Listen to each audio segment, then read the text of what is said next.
So, ayan nga, nagugutom kami ngayon. At ang mama ay tinatamad maghanap ng mga kainan. Naalala ko. Meron palang cookies dun sa pinamigay. Sa pamaskong handog ng Pasig. So, bubuksan ko na! Eto na! Hindi na makapaghintay ng Pasko. Wait. Eto na siya. Samahan niyo ako.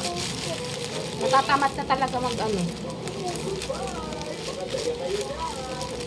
Maghintay. Bubuksan na natin.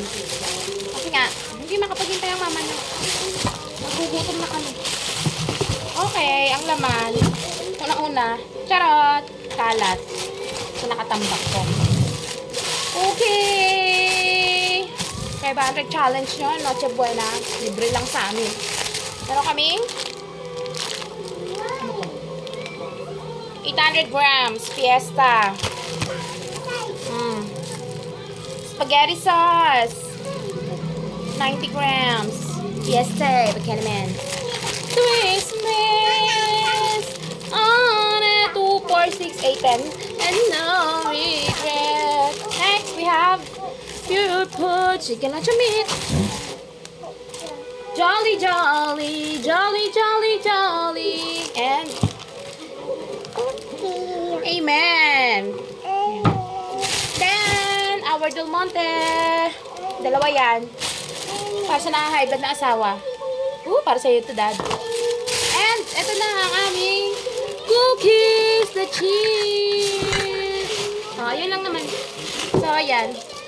Kinuha ko ito ng isang linggo. Nakaschedule yung barangay namin. Kasi doon, first schedule ang barangay. So, ang gagawin lang nila doon ay kailangan lang nila yung mga QR code, something, ganyan. Tapos hatid talaga nila sa sa bahay ninyo. Tapos scan, oo. Eh, doon ako, may pamilya ako doon.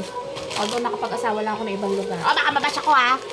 Pag-asawa lang ako taga ibang lugar, pero taga-Pasig ako. Anyway, happy new... Ay, di pala. Merry Christmas pala sa inyong lahat. Makakadagdag sa 500 na Noche Buena. Ay, mabibili ko. Siguro yun na lang, ibibili ko isang pirasong ham. No? Pero hindi na kami magmamakaroni. Thank you! Kakain na kami. Kakain na tayo ng chips. Bye-bye! Merry Christmas sa inyong lahat. Say bye-bye na. Bye-bye! Bye-bye. Bye-bye. Bye-bye.